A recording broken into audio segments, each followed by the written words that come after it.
Mais enfin, je ne pus y résister davantage. Il me fallait voir l'homme, voir la figure à qui appartenaient ces mains magiques. Et anxieusement, oui, avec une anxiété véritable car ses mains me faisaient peur, mon regard glissa lentement le long des manches et jusqu'aux épaules étroites. Et de nouveau, j'eus un sursaut de frayeur, car cette figure parlait la même langue effrénée et fantastiquement surexcitée que les mains. Elle en avait à la fois la même expression d'acharnement terrible et la même beauté délicate et presque féminine. Jamais je n'avais vu un tel visage, pour ainsi dire collé sur la personne et séparé presque de celle-ci, pour vivre d'une vie propre, pour se laisser aller à l'exacerbation la plus complète. Et j'avais là une excellente occasion de l'examiner à loisir, comme un masque, comme une sorte d'œuvre plastique sans regard. Cet œil dément ne se tournait ni à droite ni à gauche, ne fût-ce que pour une seconde. La pupille, rigide et noire, était comme une boule de verre sans vie, sous les paupières écarquillées, reflet miroitant de cette autre boule couleur d'acajou qui roulait, qui bondissait follement et insolemment dans la petite cuvette ronde de la roulette.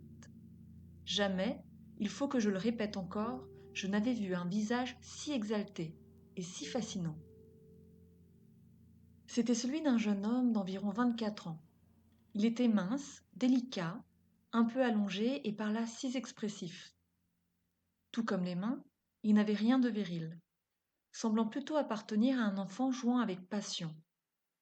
Mais je ne remarquai tout cela que plus tard, car pour l'instant ce visage disparaissait complètement sous une expression frappante d'avidité et de fureur. La bouche mince, ouverte et brûlante, découvrait à moitié les dents. À une distance de 10 pas, on pouvait les voir s'entrechoquer fiévreusement, tandis que les lèvres restaient figées et écartées. Une mèche de cheveux mouillés, d'un blond lumineux, était collée au front. Elle tombait sur le devant comme quelqu'un qui fait une chute, et un tremblement ininterrompu frémissait tout autour des narines, comme si de petites vagues invisibles ondulaient sous la peau.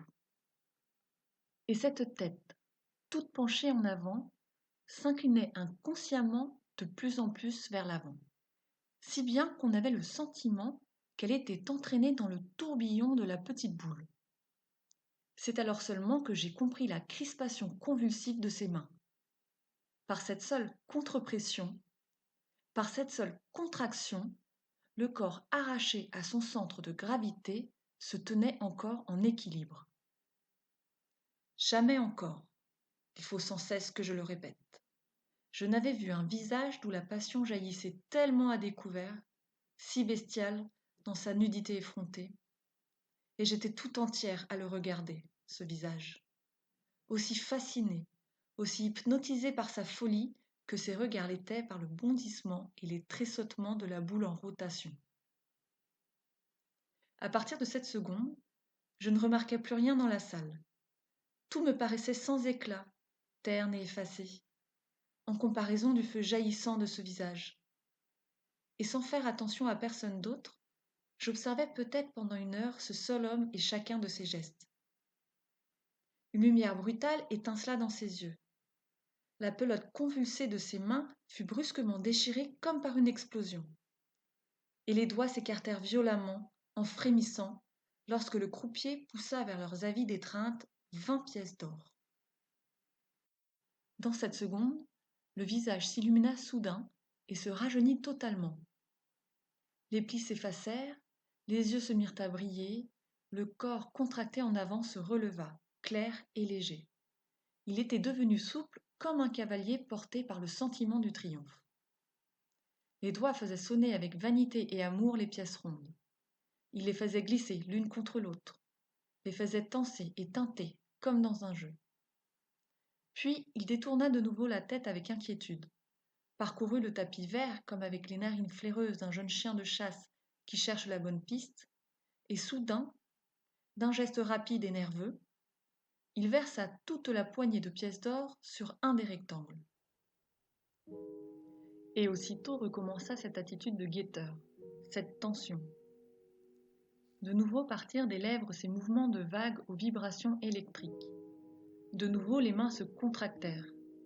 La figure d'enfant disparut derrière l'anxiété du désir, jusqu'à ce que, à la manière d'une explosion, la déception vint dissoudre cette crispation et cette tension. Le visage qui un instant plus tôt faisait l'effet de celui d'un enfant se flétrit, devint terne et vieux. Les yeux furent mornes et éteints, et tout cela dans l'espace d'une seconde, tandis que la boule se fixait sur un numéro qu'il n'avait pas choisi. Il avait perdu. Pendant quelques secondes, il regarda fixement d'un air presque stupide, comme s'il n'eût pas compris. Mais aussitôt, au premier appel du croupier, comme stimulé par un coup de fouet, ses doigts agrippèrent de nouveau quelques pièces d'or. Toutefois, il n'avait plus d'assurance. D'abord, il plaça les pièces sur un rectangle, puis changeant d'idée sur un autre. Et tandis que la boule était déjà en rotation, il lança vite dans le rectangle d'une main tremblante, obéissant à une soudaine inspiration, encore 2 billets de banque chiffonnés. Cette alternance, ce mouvement palpitant de perte et de gain, dura sans arrêt environ 1 heure. Et pendant cette heure, je ne détournai pas même le temps d'un soupir, mon regard fasciné par ce visage continuellement transformé, où passaient le flux et le reflux de toutes les passions. Je ne les quittais pas des yeux, ces mains magiques dont chaque muscle rendait plastiquement toute l'échelle des sentiments, montant et retombant à la manière d'un jet d'eau. Jamais au théâtre, je n'ai regardé avec autant d'intérêt le visage d'un acteur que je le fis pour cette figure où se succédaient sans cesse, par à-coups, comme la lumière et les ombres sur un paysage, les couleurs et les sensations les plus changeantes. Jamais je ne m'étais plongée dans un jeu aussi entièrement que dans le reflet de cette passion étrangère. Si quelqu'un m'avait observé à ce moment-là, il aurait pris forcément la fixité de mon regard d'acier pour une hypnose. Et c'était bien aussi à cela que ressemblait mon état d'engourdissement complet. J'étais incapable de détourner mon regard de ce jeu d'expression. Et tout ce qui se passait confusément dans la salle, lumière, rire, être humain et regard, flottait autour de moi comme une chose sans forme, comme une fumée jaune au milieu de laquelle se dressait ce visage, flamme parmi les flammes. Je n'entendais rien, je ne sentais rien, je ne voyais pas les gens qui se pressaient autour de moi, ni les autres mains se tendre brusquement comme des antennes, pour jeter de l'argent ou pour en ramasser par poignées. Je n'apercevais pas la boule ni n'entendais la voix du croupier. Et pourtant je voyais, comme en un rêve, tout ce qui se passait, amplifié et grossi par l'émotion et l'exaltation, dans le miroir concave de ses mains. Car pour savoir si la boule tombait sur le rouge ou sur le noir, roulait ou s'arrêtait, je n'avais pas besoin de regarder la roulette. Chaque phase, perte ou gain, attente ou déception, s'imprimait en traits de feu dans les nerfs et dans les expressions de ce visage dominé par la passion. Mais alors arriva un moment terrible. Un moment qu'en moi-même j'avais redouté déjà sourdement pendant tout ce temps. Un moment qui était suspendu comme un orage au-dessus de mes nerfs tendus et qui soudain les fit se rompre. De nouveau, la boule s'était amortie avec de petits bruits de claquets dans sa ronde carrière. De nouveau palpita cette seconde pendant laquelle 200 lèvres retinrent leur souffle, jusqu'à ce que la voix du croupier annonça, cette fois-ci, 0. Tandis que déjà son râteau preste ramassait de tous les côtés les pièces sonores et le crissant papier. À ce moment-là, les 2 mains contractées firent un mouvement particulièrement effrayant. Elles bondirent comme pour saisir quelque chose qui n'était pas là. Puis elles s'abattirent, presque agonisantes, sur la table, n'étant plus qu'une masse inerte. Mais ensuite, elles reprirent soudainement vie encore une fois.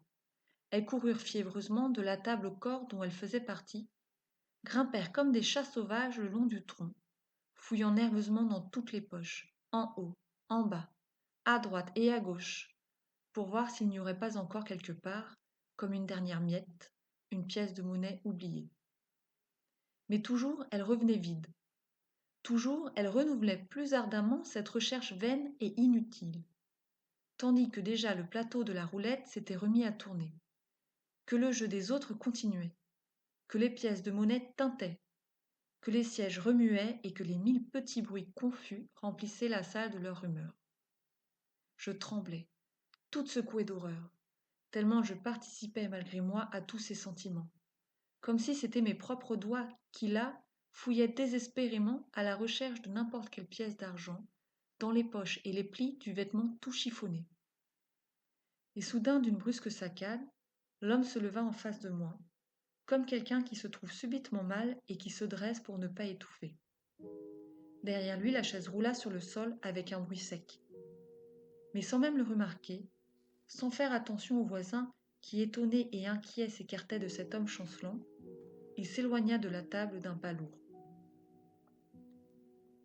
À cet aspect, je fus comme pétrifié, car je compris aussitôt où allait cet homme.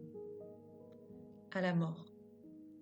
Quelqu'un qui se levait de cette façon ne retournait certainement pas dans un hôtel, dans un cabaret, chez une femme, dans un compartiment de chemin de fer, dans n'importe quelle situation de la vie. Mais il se précipitait tout droit dans le néant. Même la personne la plus insensible de cette salle d'enfer aurait reconnu forcément que cet individu n'avait plus aucun appui, ni chez lui, ni dans une banque, ni chez des parents, qu'il avait joué ici son dernier argent et sa vie même, et que maintenant, de ce pas trébuchant, il s'en allait ailleurs, n'importe où, mais à coup sûr hors de l'existence. J'avais toujours craint, et dès le premier moment je l'avais magiquement senti, qu'ici ne fût en jeu quelque chose de supérieur au gain et à la perte. Et cependant, ce fut comme un noir coup de foudre qui éclata en moi lorsque je constatai que la vie quittait brusquement les yeux de cet homme et que la mort mettait son teint livide sur ce visage encore débordant d'énergie l'instant d'avant. Malgré moi, tellement j'étais sous l'emprise de ces gestes expressifs, je dus me cramponner avec la main, pendant que cet homme se levait avec peine de sa place et chancelait, car sa démarche titubante passait maintenant dans mon propre corps, comme auparavant son excitation était entrée dans mes veines et dans mes nerfs. Mais ensuite, ce fut plus fort que moi. Quelque chose m'entraîna. Sans que je l'aie voulu, mon pied se mit en mouvement. Cela se fit d'une manière absolument inconsciente. Ce n'était pas moi qui agissais. Mais quelque chose en moi fit que sans faire attention à personne ni sans avoir conscience de mes propres mouvements, je courus vers le vestibule pour sortir. Il était au vestiaire. L'employé lui avait apporté son pardessus. Mais ses bras ne lui obéissaient plus. Aussi le préposé, très empressé, l'aida, comme un infirme, à passer péniblement les manches. Je le vis porter machinalement ses doigts à la poche du gilet pour en donner un pourboire, mais après l'avoir tâté jusqu'au fond, ils en sortirent vides. Alors il parut soudain se souvenir de tout. Il balbutia quelques mots embarrassés à l'employé, et tout comme précédemment, il se donna une brusque saccade en avant, puis comme un homme ivre, il descendit en trébuchant les marches du casino, d'où l'employé le regarda encore un moment avec un sourire d'abord méprisant, avant de comprendre. Cette scène était si bouleversante que j'eus honte de me trouver là. Malgré moi, je me détournais, gênée d'avoir vu comme au balcon d'un théâtre le désespoir d'un inconnu. Mais soudain, cette angoisse incompréhensible qui était en moi me poussa à le suivre. Vite, je me fis donner mon vestiaire et sans penser à rien de précis, tout machinalement, tout instinctivement, je m'élançai dans l'obscurité sur les pas de cet homme.